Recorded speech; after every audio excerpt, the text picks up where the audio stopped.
In the previous videos I demonstrated how you can make encounters look gankier by deliberately playing bad, and leaving out the context that led to this situation. This video will focus more on these kind of biased arguments. I could make the DS1 Firelink Shrine Graveyard look much worse by just showing situations where I get attacked by a horde of skeletons and by complaining how dumb the AI is for constantly jumping down the cliff.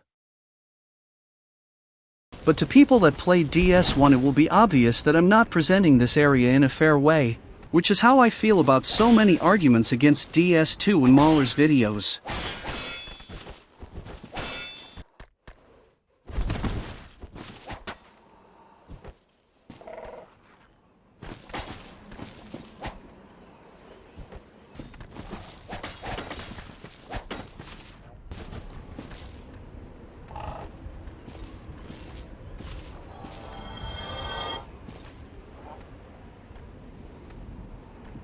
I could also show clips of skeletons being stuck to complain how broken the pathfinding in DS1 is, but everyone that actually played Souls games would realize that this would unfairly single DS1 out for being broken for having an issue that exists in all FromSoft games.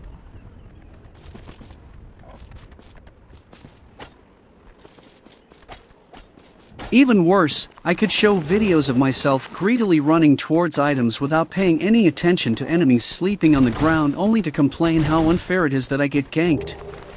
As this area is in Dark Souls 1, the community regards it as a good way to teach new players that they have to pay attention to their surroundings, that they should not greedily run towards items, and that they should not escalate battles further by running around to aggro more and more enemies. But if the same area was in DS2 it would be regarded as being unfair for punishing bad decisions. So let's break this down. The Souls 1 series would indeed be fundamentally different if you were to double or halve the health of enemies, or double or halve the damage of enemies. There is no denying that. If you were to halve the health, then the game would definitely be less challenging, since the challenge is to rid the enemy of their health. I imagine 100% of viewers would agree with that statement. The problem here is that HBOM uses the term fun, as if that is quantifiable. When Mauler plays DS1 he realizes that he should walk back to fight the enemies without alerting more and more enemies. He shows footage of how people would play regularly. This, combined with several other fundamentals that we shall be getting to, enhance the levels of absolute incompetency when it comes to trying to craft a challenge. Please stop spamming me. But when he shows footage of an area in DS2 that teaches players the same lesson of paying attention to sleeping enemies, it shows his friend just running through the whole forest area to greedily pick up all the items. Mauler deliberately shows footage of bad gameplay to make DS2 look gankier to complain about enemy spam, even though both of these early game areas are meant to teach new players that they should pay attention instead of just greedily rushing towards items.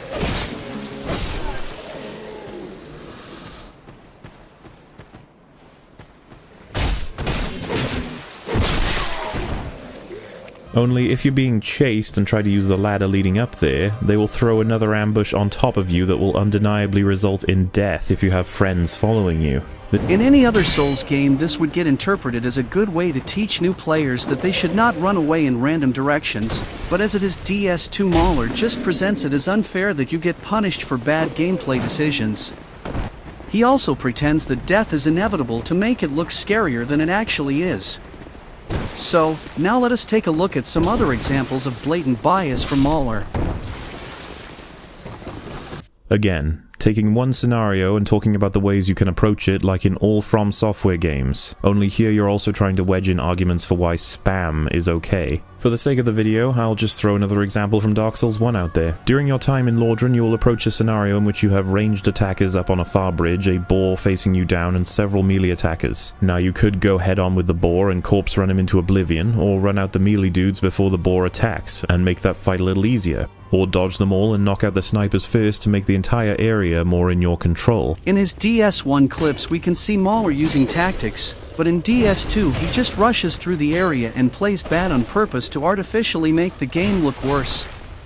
In order to show an example of enemy spam, Mauler just deliberately aggroes a whole bunch of enemies at the same time, even though it would have been trivially easy to prevent getting spammed here. You simply need to explore carefully, as is the mantra of the games themselves, and you will be rewarded in this world that they have cultivated directly for you. Mauler himself says that the mantra of Souls games is that you should explore areas carefully, but in all his DS2 clips we can see him just trying to speedrun through new areas without playing carefully at all, only for him to complain about the enemy spam and unfair ambushes that would have been prevented if he just listened to his own advice of exploring carefully. But they also have several attacks that are extremely poorly telegraphed.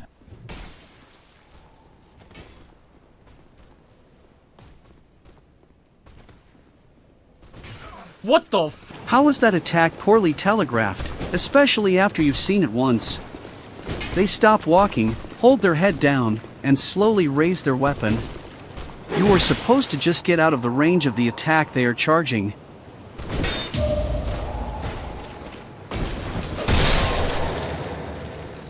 To me, this is not much different to plenty of other attacks where you were supposed to keep a distance, for example when these clams put their heads down and then shove forward.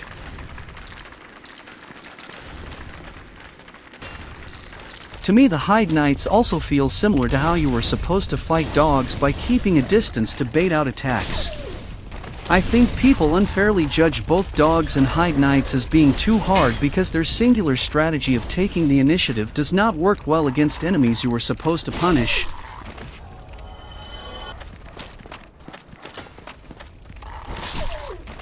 Since many people complain that they are unpredictable and heavily damaging, which would be a valid criticism from Harris himself if he was willing to criticize Dark Souls 2. The attack he showed is easy to predict, but to be fair there is one attack that does feel unpredictable. They have quick horizontal slashes that are the actual reason to fight them defensively by keeping a distance to bait out attacks.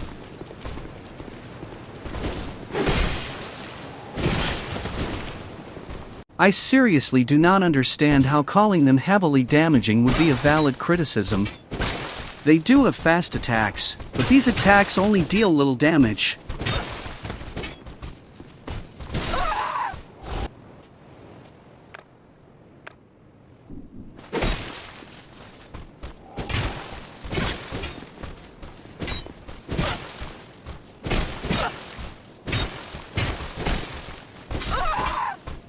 Once you kill the Dragon Rider, they will begin to roam and aggro straight towards you if you're within their limits. This makes them quite difficult to deal with early game, and combined with their pattern of movement, they can be difficult to kill, which would explain the part where Harris admits they kill him a lot. This is the actual point I wanted to argue against. I only took a quick detour because he showed that attack so often, but what I actually wanted to argue against is him complaining that they are difficult to deal with early game.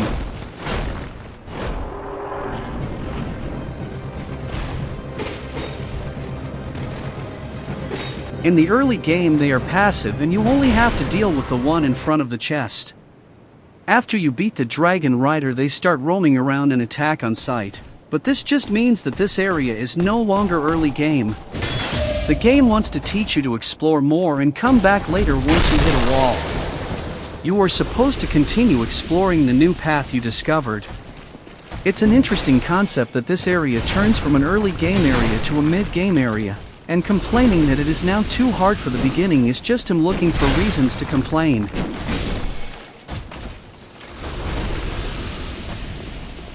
Except for the sudden difficulty spike that shows you that this area is no longer early game, there is also another sign that the optional half of this area is meant for later in the game. Devotee Scarlet only shows up as a summon here as she already helped you in Earthen Peak, so the developers clearly intended you to revisit this area much later in the game.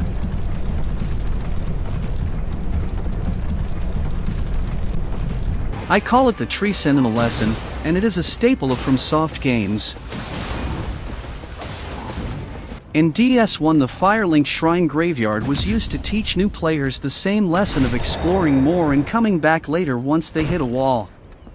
In DS1 this was seen as good game design by the community, because it allows new players to make mistakes and expect them to learn this lesson without much hand-holding.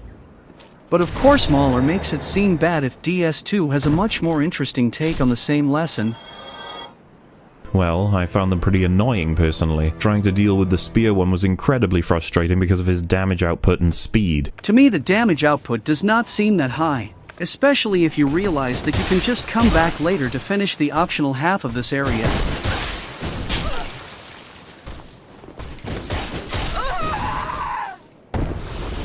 They are hard if you don't adapt to their fighting style, as they punish aggressive playstyles, and they are frustrating if you do not try to learn how to fight them.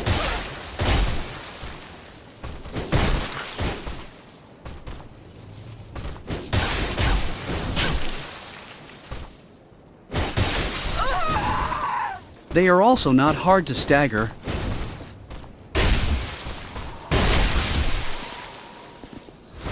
Any two-handed great hammer staggers them with each attack. Straight swords and great swords require 2 or 1s.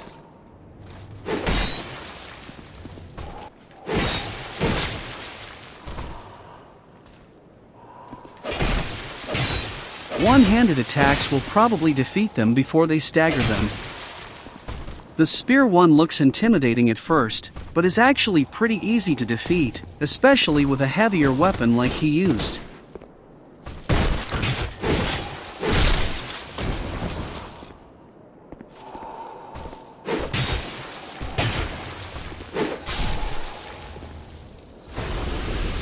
He has several attacks that can easily be punished with a backstab.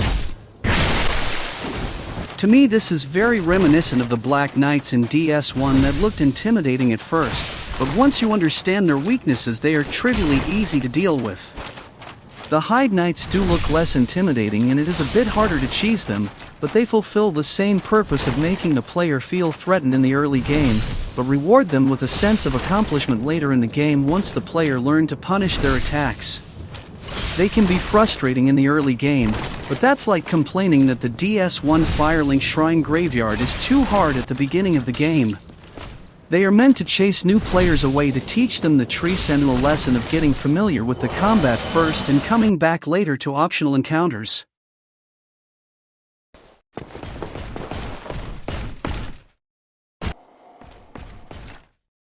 And the fact that they aggro from so far away while also being in early game areas. I don't know why he mentions early game areas plural. In the 2 other areas, they are always passive until you wake them up.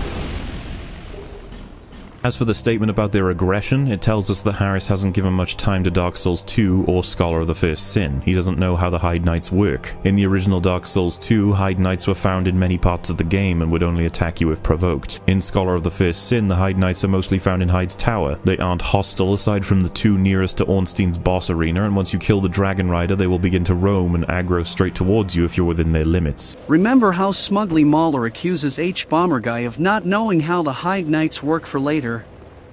Let us first focus more on his argument that they aggro from so far away. If you fight this old knight, you will also aggro the Heide Knight close to him, but the one at the start of this area will not get aggroed.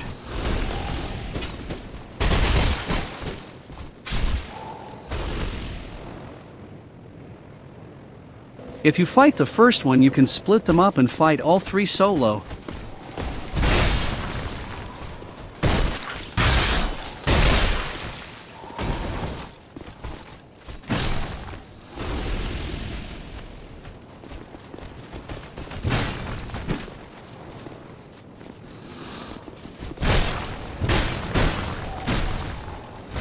As far as I can tell, these 2 always aggro together. But now let us listen to Mauler accusing H-Bomber Guy of not understanding how the Heide Knights work once again.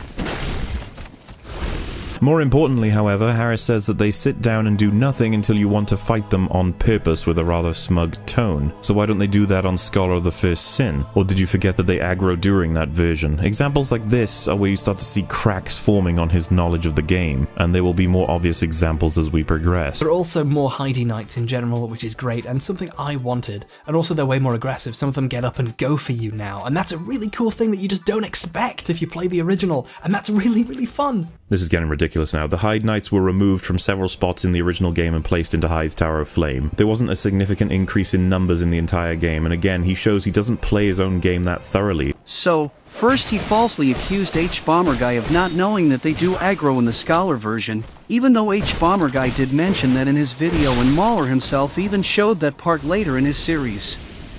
And then he followed it up with being confidently incorrect about the amount of Heide Knights. In vanilla, there were only 3 Heide Knights in the whole game. The one from the Forest of Fallen Giants was removed. but the one in Lost Bastille merely got moved to Sinner's Rise.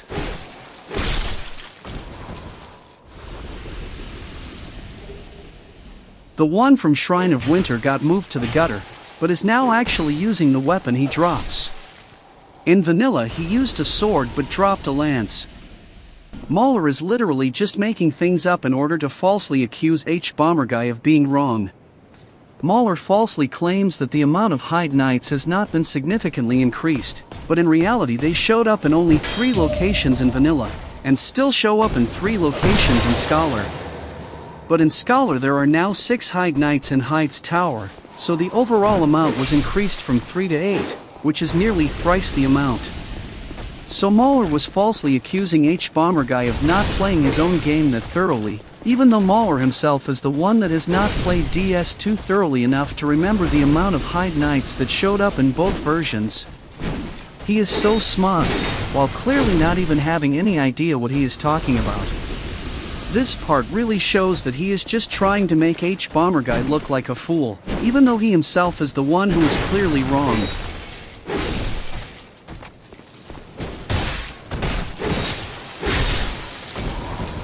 The extremely lazy part was that they didn't realize that a literal copy and paste was unsuitable for this boss, since using his fire-breathing moves on such a small platform compared to the cage he's meant to be in results in very frustrating deaths. But the lazy enemy duplication doesn't stop there. Literal skill issue.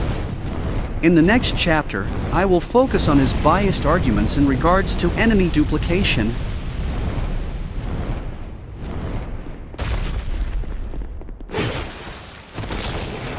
Dark Souls has a few repetitions here and there. The Capra Demon and Taurus Demon were copied and pasted from their boss rooms to Lost Izalith. However, it is hard to tell whether they were placed in their respective fights before or after they were placed in Izalith, because narratively it actually makes sense this time. This is the home of the enormous entity that spawned demons originally, so having the Capra Demon and the Taurus Demon be at home here is more than suitable, or at least more so than many of the choices in Dark Souls 2. So, as a baseline we know that Mauler considers it okay if bosses are copy-pasted as enemies if it makes sense lore-wise.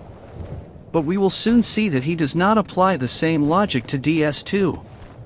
And I also feel like he downplayed the reuse of bosses in DS1 by only mentioning 2, and for example not the fact that the 3rd iteration of the Asylum Demon who was already recycled from the Demon Souls Vanguard showed up here as well. The Moonlight Butterfly showed up later again as a regular enemy in Seath's Crystal Cave.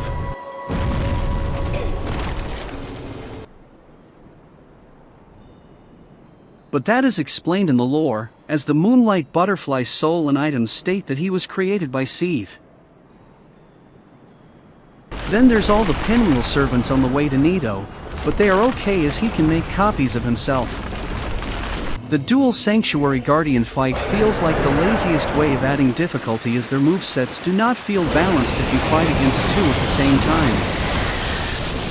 Then there are also the gargoyles that show up again in Aner Londo. They feel lazier as most of their equipment states that they guard the bell in Undead Burg.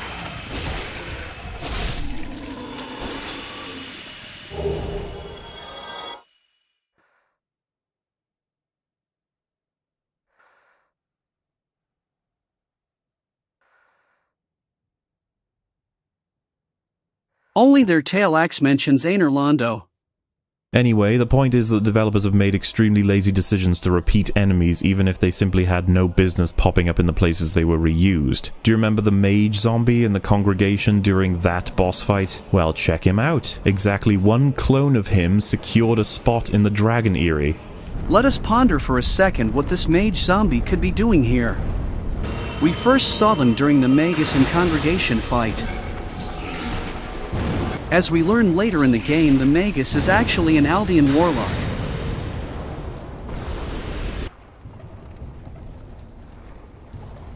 We know that Aldea tried to recreate a dragon, and the Magus and congregation were close to the real ancient dragon.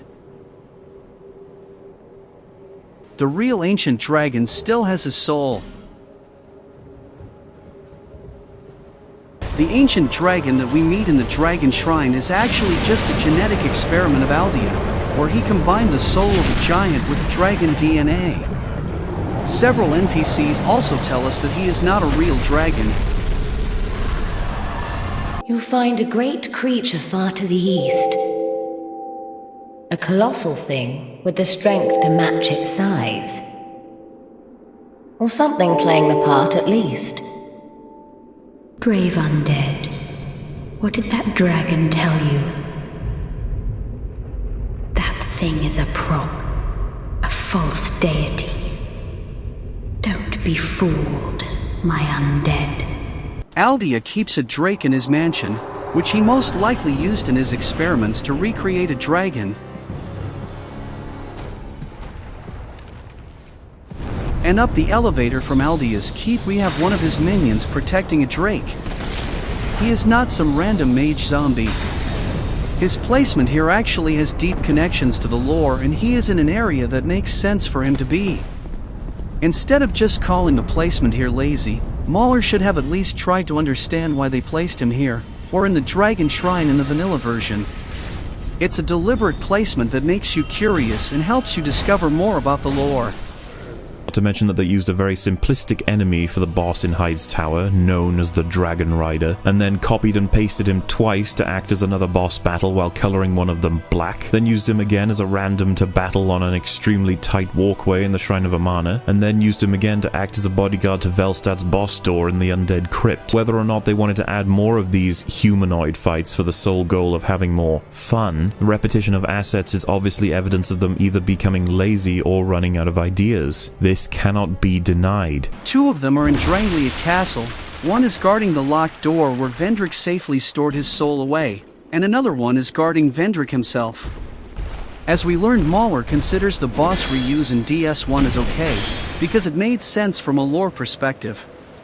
But he does not apply the same logic to DS2, placing Vendrick's royal guard in locations where they protect him. Copied the Smelter Demon from the Iron Keep and gave him a blue paint job and pasted him into the DLC. The old Iron King could produce Smelter Demons, so why would he not have created a second one? How about a lone archer from the Iron Keep being copied and pasted to the top of Drangleic Castle? That makes sense. The whole castle is filled with enemies from all throughout the kingdom. Vendrick was more like an emperor, with the other kings being under his reign. We know that the kings worked together. For example, Vendrick shared the golem creation technology he stole from the giants with the other kings. We also know that the old Iron King produced ironclad soldiers and sent them to the forest to help Vendrick in the war against the giants.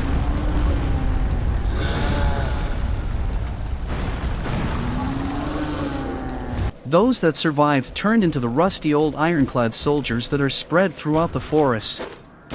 Vendrick requesting one of old Iron King's other kind of soldier to defend the castle makes perfect sense lore-wise. Vendrick likes golems, and we can verify that by throwing holy water urns at enemies. He taught the other kings how to grant life to machines, and in exchange they produced some soldiers for him. The old knights could have been mass-produced by the old Iron King.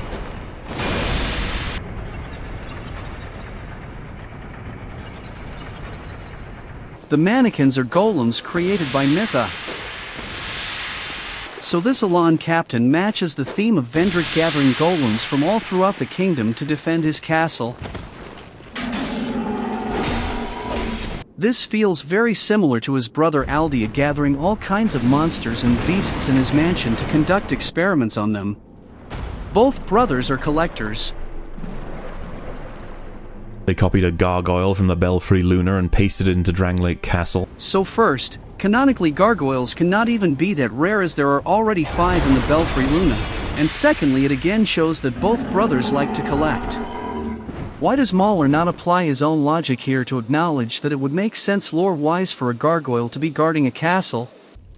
Especially a castle owned by someone that likes to collect statues. Vendrick likes statues and golems, so a living statue that defends his castle makes perfect sense.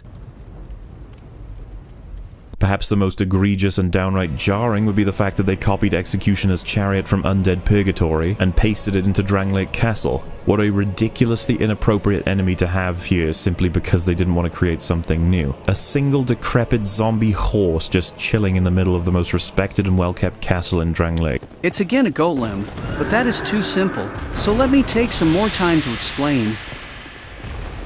Let me start this explanation with a short introduction to the lore of Huntsman's Copse. The old Iron King used to hunt hollows in this forest, and there are still a few hollows that have PTSD from that experience and just keep on running away in circles.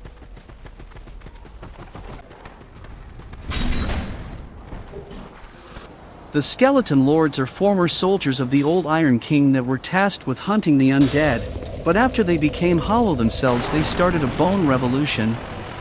We already learned in the previous chapter that the old Iron King has learned how to grant life to machines, so this was probably the last time he relied on beings that can go hollow. The old Iron King had enough. He was mad. He was angry. He worked on constructing the perfect torture device to punish rebellious hollows. The Undead Purgatory was specifically constructed to endlessly torture undead by having the chariot run over them again and again in perpetuity.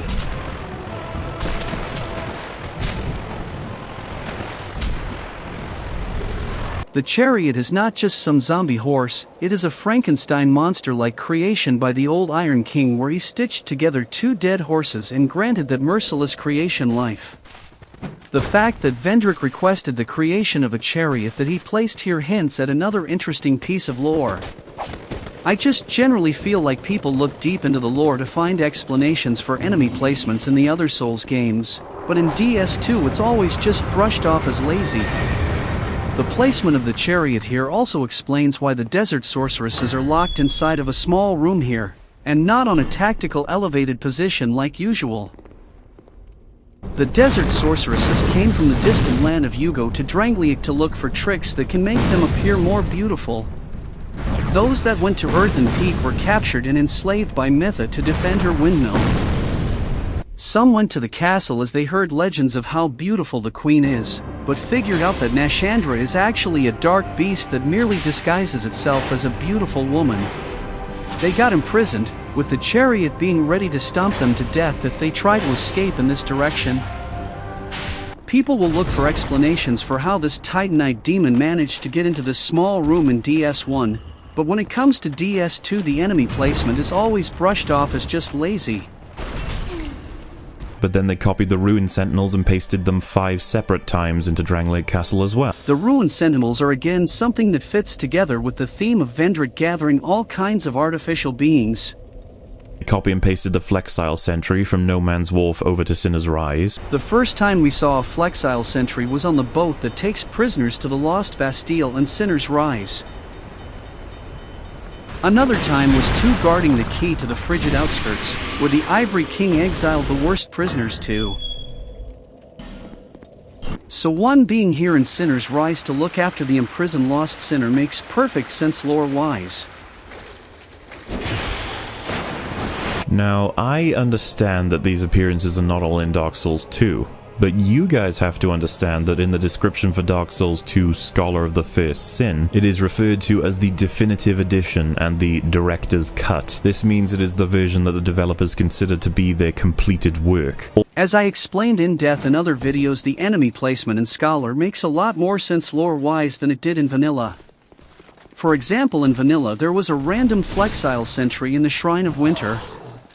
But the lazy enemy duplication doesn't stop there. They copy the Pursuer from the Forest of the Fallen Giants and pasted him into 6 different areas, but added some dark stuff to him to shake it up. So what we have learned in this chapter is that Mauler considers it acceptable if they just lazily copy and paste the Taurus demon to the demon ruins. But he considers it to be lazy that they implemented an enemy that is designed to chase down the undead. It seems like he just really enjoys making good and interesting design choices look bad. Not many people have tried saying that you can fight back with magic and use cover to justify the sheer spam of the area. and for good reason. This is an assessment you can have of mostly every area in the Souls games. I find all of this really interesting because Harris doesn't have a section for the Shrine of Amana. He threw this at the end of his rant about spam. This is obviously because it is classically used as an example of spam, and there's nothing wrong with accepting that it is a spam area. They literally stuffed it head to toe with many enemies of all differing abilities. All that essentially creates is an absolute cluster that is horrendous to play through because of how much luck you require to beat it. I just have to address this part again, because his arguments annoy me so much. Mauler makes it look like there is a lot of spam by just running through this area without fighting any enemies. He falsely claims that it requires a lot of luck to beat this area, but he clearly did not even try to actually beat this area by fighting the priestesses instead of just walking past them and then acting surprised that they don't just ignore him. This area felt horrendous to him personally, because he clearly played it completely wrong. The fact that he is bad at Souls games does not mean that it is objectively horrendous. It just means that he blames the game for his own bad choice of just running through this area. The Shrine of Amana is actually fun if you like the methodological and strategic gameplay that is a staple of the Souls games and take your time to fight enemies, instead of complaining how unfair it is that you actually have to play the game instead of just rushing to the next boss. Especially on your first way through when you're unaware of the pitfalls so lovingly placed at the end of pathways. From the very beginning, the safe path has always been marked with rocks and flowers. In any other Souls game, it would be regarded as good game design that players have to use their brain and keep their eyes open, but of course when DS2 requires a bit of awareness, Mauler presents it as objectively bad, instead of just accepting that he himself suffers from skill issues. They also place torches throughout the area that you can use to increase the visibility. So, you can use magic or arrows? Just try using magic against these enemies and see what happens 9 times out of 10 for new players. On top of that, do you have any idea how big the casting range is for these guys? What makes you think you can easily outrange them? So firstly, Mauler aggroed that priestess and then ran away, even though that is not how any ranged user would approach that situation. Secondly, I must have missed the part where H-Bomber Guy said that you can easily outrange them. Thirdly, magic does in fact make it trivially easy because even the slowest spells like Great Heavy Soul Arrow have a faster casting speed than the priestesses do. He really makes it seem so much harder than it actually is. Every class except for the sorcerer can use the light crossbow without any stat investment.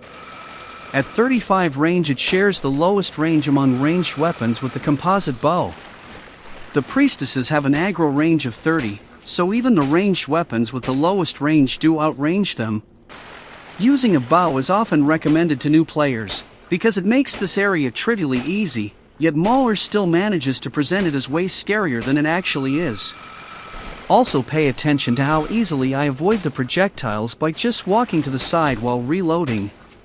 Avoiding projectiles is also something that Mauler presents as much harder than it actually is.